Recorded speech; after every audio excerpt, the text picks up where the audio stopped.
Hi guys, welcome back to my channel. Okay, this one is going to be slightly different. Do you guys remember a case that I did on Dan Markel? Now, which way am I pointing? This way, yeah. I'll put it up in this corner, the little tag thing, for you to click on it if you haven't already watched the video that I previously did on it. But there's been some updates in the trials and stuff like that. So I have been asked a couple of times to do like an update on this. So this is what this video is going to be. Let's jump in. I just want to give you like a brief summary for those who maybe don't want to watch the video or have watched it, don't want to watch it again, but can't quite remember what happened. So I'll just give you a quick brief on that. In July of 2014, Dan Markel, who was a law professor, dropped off his two kids at school. He went to the gym. He came back home where he lived in Tallahassee, and this is where he was shot twice whilst in his car, still in his garage, execution style. And sadly, he passed away 14 hours later. Since then, there's been numerous arrests, numerous guilty charges. Basically, it was found out that this was a hired hit, okay? By these three people. Two guys, one woman, the woman being a lady called Katie. She has some relation to... Now, don't get confused here, okay? I'm going to try and make this not confusing. Dan was the one that was murdered. His wife was called Wendy. Well, ex-wife, because they had split up and they were fighting over the children. His ex-wife was called Wendy. And Wendy's brother, Charlie Adelson, has some connection to this Katie because they used to date, okay? So, ex-boyfriend, girlfriend. She is now in a relationship with somebody else who also, and then he knows somebody tied to some sort of gang. And basically, those three are the ones that organised it. Only one of them shot Dan. But they're the three that got done for it first, okay? But then they found this connection of Charlie. Bearing in mind, this was, what, 2014? A long time ago, 10 years ago. Very recently, Charlie, well, let's jump back a little bit. Before this, the police have always kind of assumed that Charlie was involved in it somehow. He was possibly the mastermind behind it all. He was the one who organised the hit, right? Okay, so with that in mind, he also said random things like he was buying Wendy, his sister, a TV, right? And he bought this TV, and the comment that came along with it was a little bit under the belt. Well, that's calling it too bland. I'll just tell you what he said, okay? He said that he would have rather have given her a hitman for, say it was a birthday. I can't remember what it was for. I don't know now. But say it was for a birthday. He would have rather given a hitman to kill off her husband for his birthday, but instead he got her a telly because it was cheaper. Why anyone would joke about that in the first place, that is not a funny joke. It's not a relatable joke. It doesn't make any sense to me. But yeah, it was a joke, okay? So yeah, haha, very funny. With having made these comments too, here's the connection to Katie. Now, during Katie's trial and stuff, she didn't flip on anyone because she kind of thought she would get away with it. They offered her immunity, right? Get this, they offered her literally immunity if she gave Charlie to them. And she refused. And the only reason she refused, not to protect Charlie, it was more to protect her fella who was also involved. But she figured that she wouldn't be done for it and that she'd just get away with it, so she didn't have to take it because she was just going to get off. Well, she didn't get off. And then she decided that she was going to sort of give Charlie to them. So she's claiming that he orchestrated it all. He came to her and said, basically, do you know someone that could hurt someone? And she's like, yep, I do. My boyfriend and his gang member, I think. I don't know which way around it is. Whether the gang member's the boyfriend or not, I don't know. But they arranged all of this. Charlie was to pay them 100 grand between them. And then 3 grand every month forever to keep it a secret, I suppose. This is what she's alleging, for starters. Let me just put that out there. But obviously they're thinking that it's hard to believe, not necessarily impossible to believe her, but why didn't she tell the truth from the start, okay? Anyway, they do a little, before they arrested, they did a thing where they went up to someone in the street, a family member, and said, you know, we know you're taking care of such a body. And it was the police in disguise, and it was trying to get them to talk about the case. And it worked. They talked about it. And finally, not long ago, they actually arrested Charlie Adelson. So his trial was recently, very recently. And they're going through all of this. Right now, he's coming, after all of these years later, he's saying that he was actually a victim of extortion. Who knew, eh? After all these years, who actually knew that? He was extorted. Basically, Katie wasn't the one who doing the extortion, but she had blabbed her mouth off. Apparently, they offered Dan $1 million to let Wendy take the kids from Tallahassee to where her mother and brother lived and dad. That's what she wanted to do. She wanted to move the kids away, but he didn't want to because he had joint custody and she wasn't allowed to do so. And so he said, no, I don't want your money. I want my kids.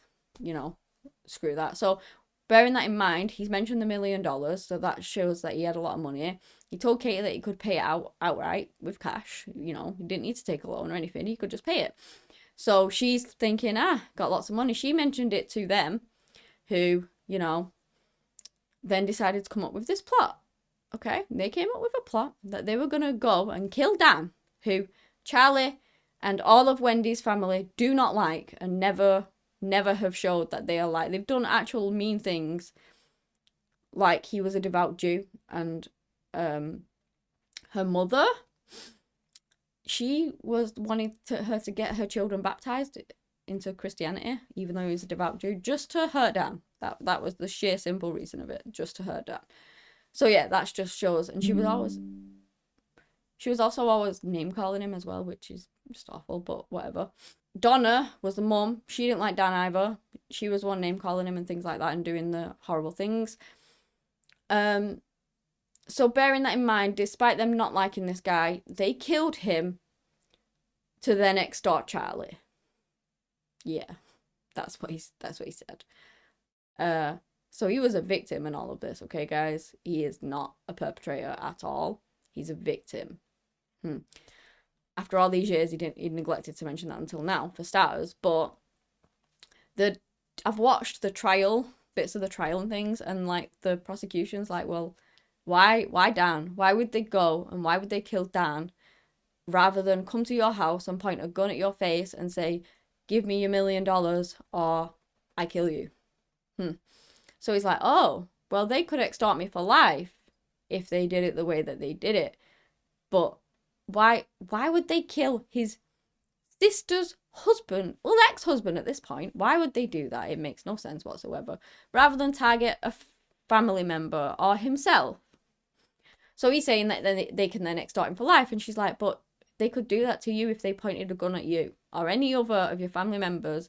They could extort you for life by saying, basically, you've got to pay us every month or we come back and we kill you or your family member. Okay, so it's a bit weird that they would then kill Dan, who none of the family liked anyway, to try and extort Charlie. It doesn't make sense to me. Maybe it makes sense to you. Who knows?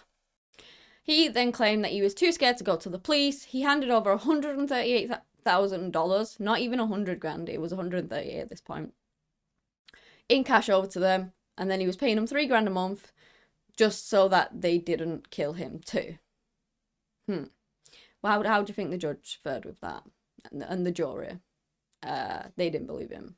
So there was 12 of them. They deliberated for 3 hours. And this was on the 6th of November 2023, so a couple of months ago.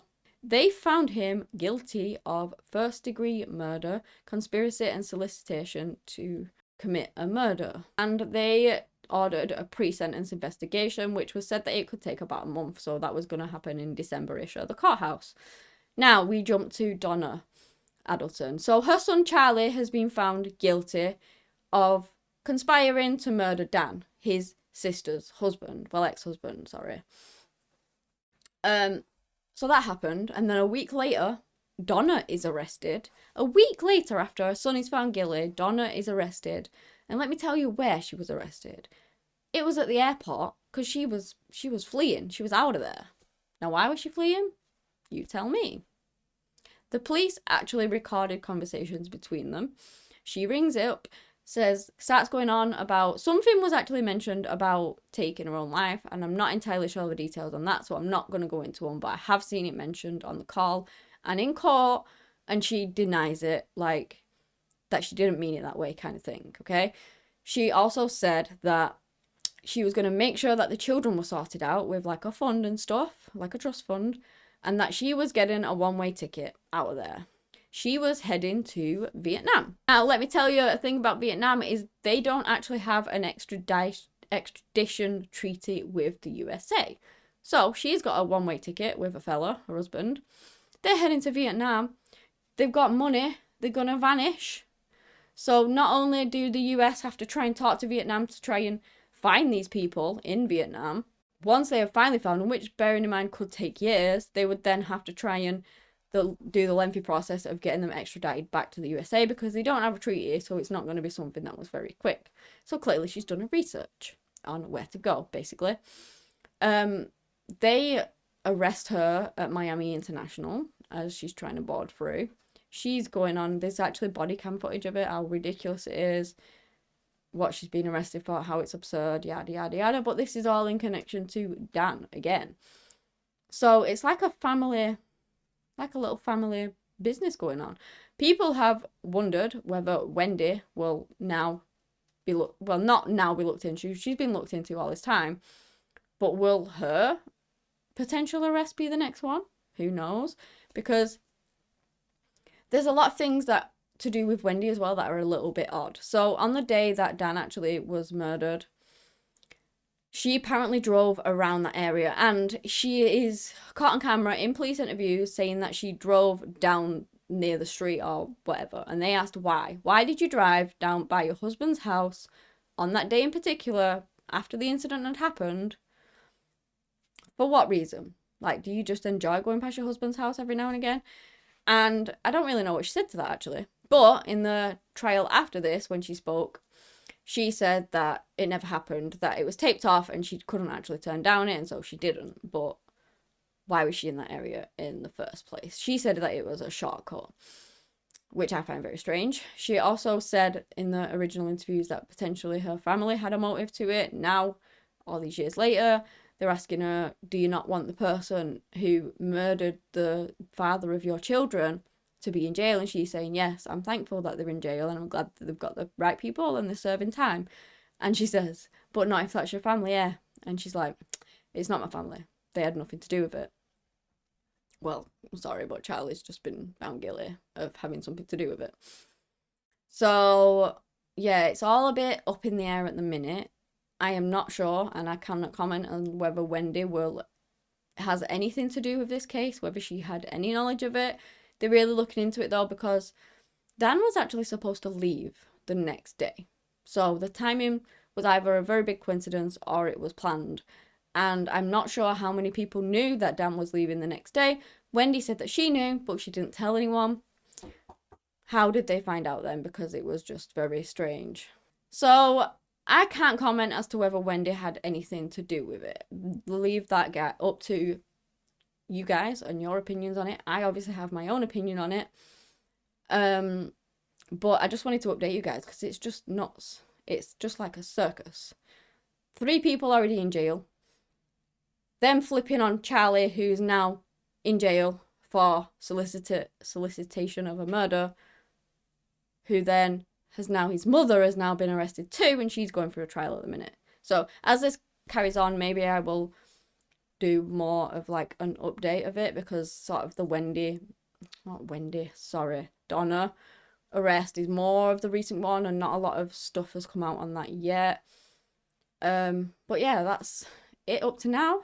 I just find it absolutely nuts, this case. Like, all of this is because Wendy wanted to move more to home towards her parents and take her kids, and Dan said, no, I want my kids here and I'm not moving over there with, to be closer to them, obviously, because they're not even together at this point. that's it. That's the only reason we can find for it, to be honest, which is absolutely heartbreaking because those poor kids lost their dad. And what for? Oh, one more pointer just before I go. I did also read that, or saw that Donna had actually tried to arrange a foster for the children.